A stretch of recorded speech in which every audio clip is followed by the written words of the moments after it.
o intérprete ele é reconhecido como um profissional?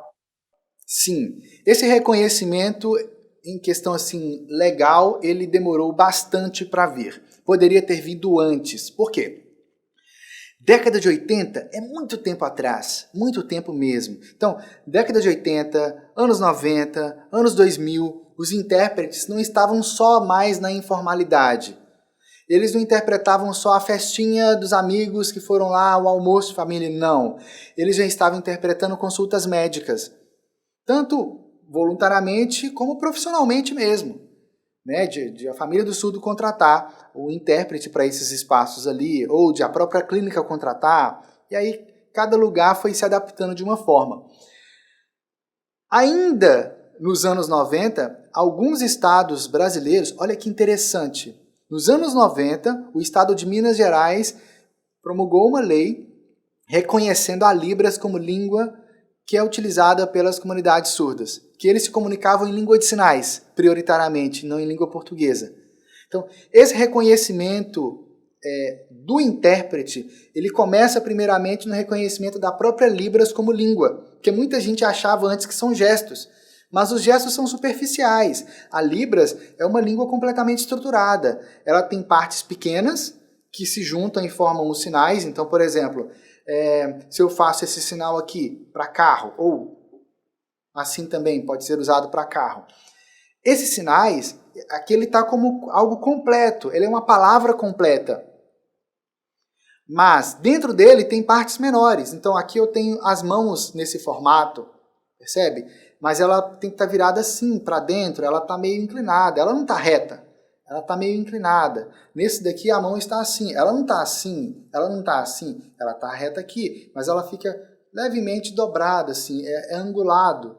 É como se você estivesse segurando ali o volante. Bom, dirigir só com uma mão assim não é seguro não. Com as duas é melhor, né? Mas o princípio básico existem partes menores dentro dos sinais. Então, o formato da mão, o lugar onde o sinal é feito. Então, e aí você junta tudo isso, mais os movimentos, mais a expressão facial, você tem o sinal. E esses sinais, você vai fazendo, usando vários sinais, você forma uma frase.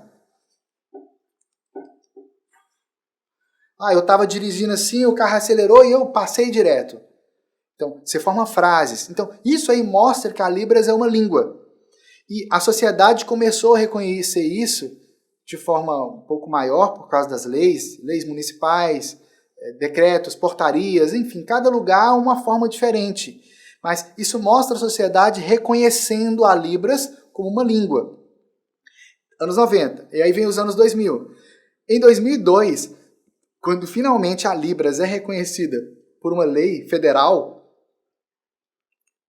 depois, que foi a Lei 10.436 de 2002, nos anos seguintes, esses movimentos eles continuam, porque agora os surdos não só já não estavam presos em casa ou acorrentados em casa, como muitos viveram por muitos anos, e tem lugares assim até hoje, mas eles já estavam num ambiente em que eles saíam para trabalhar, saíam para estudar, e que a sociedade entendeu que o surdo não só precisa de receber coisas, mas que o surdo também tem contribuições e ele tem um olhar diferente sobre o mundo e ele pode mudar as coisas. Ele pode criar coisas incríveis também para a sociedade como um todo. Então, por causa disso, o espaço de estudo para os surdos foi se ampliando muito. Então, o surdo que no ensino fundamental ficava lá sozinho em sala de aula, passou a ter alguém ali para acompanhar ele. E quem paga essa pessoa? A escola. Quem paga essa pessoa? A prefeitura, o governo estadual. Então, isso começou a crescer e se desenvolver. Mas como que vai ser contratado esse profissional? Poxa, é um profissional que está ali para ajudar o aluno. Então, ele é professor. E aí começaram a contratar intérpretes de Libras como professores. Por quê? Porque não tinha um reconhecimento do que era a profissão intérprete. Então, as contratações eram feitas assim, ou como professor auxiliar. E aí o tempo foi passando. Depois, à medida em que isso foi se ampliando, que os surdos foram ingressando na faculdade, aí começa, em outros tipos de trabalhos, dos mais diversos, alguns até com cargos de chefia, alguns se tornando empresários, isso aí acaba gerando um espaço em que somente o amigo do surdo que aprendeu ali em contato, que sabia um pouco e que quebrava o galho ali, ajudava um pouquinho, já não basta mais. É necessário alguém que realmente tem um nível de profundidade maior, alguém que entendeu, que é fluente, que domina realmente a Libras, que sabe interpretar, que sabe passar do português para Libras e da Libras para o português. E aí, com esses movimentos todos, mais o decreto 5626, que foi promulgado em 2005, regulamentando a lei de Libras, o decreto ele já menciona o papel do intérprete. Ele já diz o que o intérprete faz. Ele já diz que o intérprete é essa ponte de comunicação entre surdos e ouvintes, entre ouvintes e surdos. Ele é essa ponte. Percebe? Então, com esses avanços aí, e à medida em que os intérpretes vão ocupando mais e mais e mais espaço, por que eles estão ocupando esses espaços? Porque o surdo está ocupando os espaços. O surdo está se desenvolvendo cada vez mais. Então, nos anos 2000, um outro surdo tinha formação acadêmica, tinha uma graduação, mas isso foi mudando. Então, os surdos começaram nos anos 2000 a fazer listas e distribuir listas por e-mail, dizendo, olha, tem tal surdo de tal cidade que se formou em tal curso. Tem esse daqui e tal. E aí depois começaram a fazer pós-graduações. E aí eles foram compartilhando isso também. Olha que coisa emocionante isso, cara. É emocionante ver esses avanços das comunidades surdas e de nós, ouvintes, podermos fazer parte disso também. Isso é incrível, é incrível. É uma oportunidade incrível de gerar essa transformação. E aí, a partir disso, à medida que os surdos vão crescendo, vão se desenvolvendo nesse espaço da sociedade, vão começando a fazer mestrado, doutorado, novas políticas públicas se fazem necessárias. E aí começam os movimentos de escola bilíngue, reivindicando que tenham escolas para surdos em Libras, escolas para surdos, de surdos, enfim. Mas escolas que de fato foram criadas ou que têm um espaço para atender os surdos. Mas aí quem que vai estar nessas escolas? Se os profissionais que estavam lá, os ouvintes, professores ali de matemática, português, inglês, geografia, não sabem a Libras. E aí, novamente, abre-se mais espaço de atuação para os intérpretes. E aí, com esse movimento crescente, chega um ponto em que se torna impossível a sociedade continuar deixando os intérpretes de lado, achando que ele só está ali porque ele vai lá e ele sabe mexer as mãos, ou porque ele está ali, ele é o familiar do surdo. Não, ele está ali como um profissional. Não interessa se ele tem um familiar surdo. Agora ele está ali como um profissional.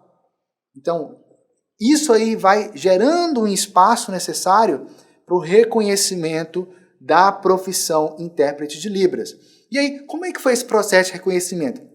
O Ministério do Trabalho, que, enfim, talvez até tenha alterado a nomenclatura, mas nos anos 2000, o Ministério do Trabalho, por telefone, ele fez entrevista com muitos intérpretes de Libras, do Brasil todo, para entender realmente quem que é o intérprete de Libras, o que esse profissional faz.